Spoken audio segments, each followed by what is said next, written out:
Welcome to Noir Lane. Chapter 1. Dawn's Knock Without Knuckles.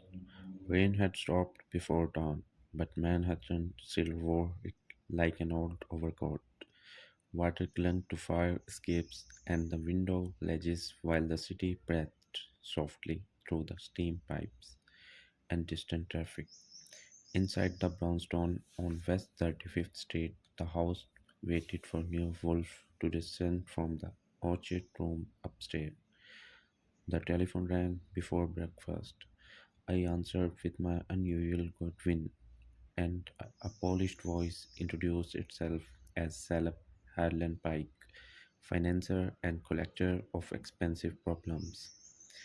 Pike claimed that every morning a breakfast tray appeared inside his locked bedroom without anyone entering or leaving. Fresh coffee, warm eggs, perfectly folded napkin, knock knock, no servant seen. Wolf refused to leave the house at the dawn and sent me instead. Pike's penthouse looked exactly like wealth imagined itself: marble floors, soft carpets, silence purchased at high cost. Pike himself looks exhausted. Beside his bed sat the tray. The windows were locked, the bedroom doors secure, yet the food was freshly prepared. I noticed the tray wheels were too clean, and when I examined the plain wall behind bed, I discovered a hidden service passage leading to concealed lift, large enough for trays and linens. Near the lift handle was a strange chemical smear. Pike admitted he had recently begun taking sleeping medication. Then I found something stranger.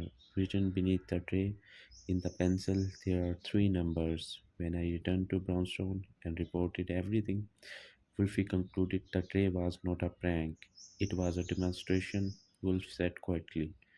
Someone is providing they can enter Pike's private world whenever they wish. And that means the case had only begun. Chapter 2. The Locked Room at Wellington.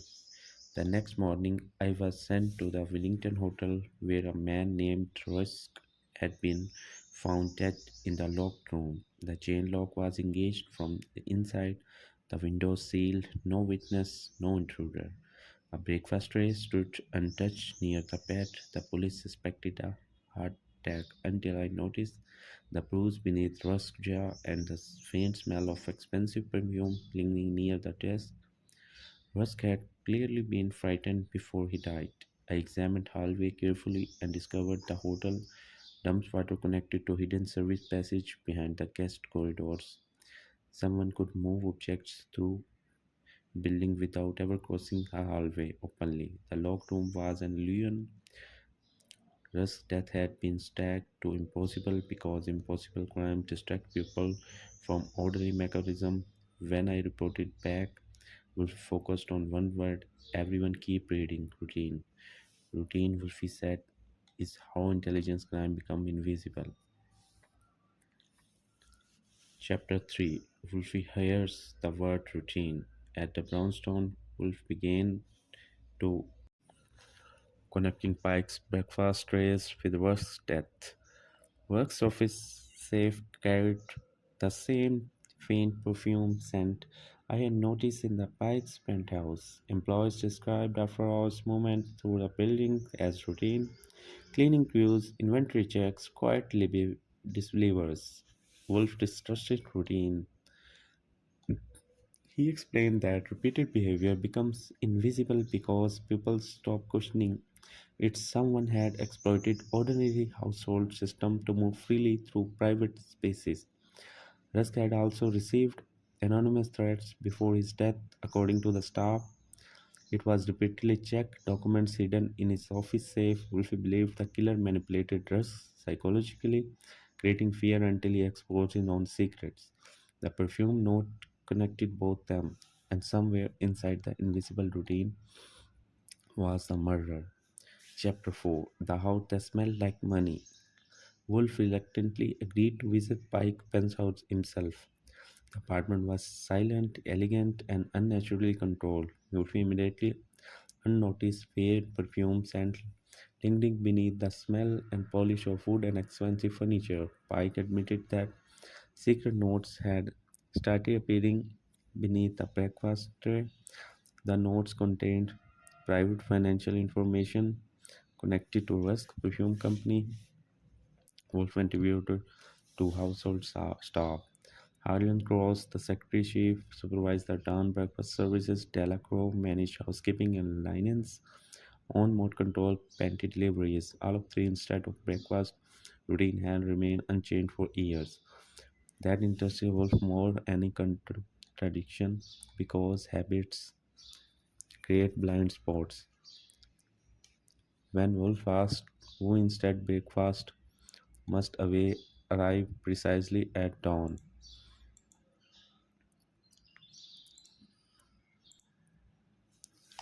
Crosswalk eyes narrowed. Trust, he said softly, is often largest opening in the locked door.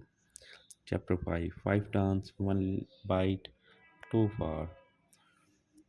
For the morning I watched Pike's hallway before dawn, nothing happened. The tray appeared each day and mechanical precision, no server visible, no suspicious movement.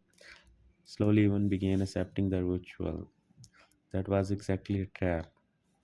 On the fifth morning, that tray rolled silently from pantry corridor towards Pike's door. No one pushed it. No steps followed. Pike opened the door before I could stop. He laughed at my suspicion, lifted marmalade spoon and lasted 8 seconds. Later his face changed. He collapsed against hard hallway carpet, choking and struggling for breath. I caught faint scent of perfume beneath the sweetness of the marmalade. Poison?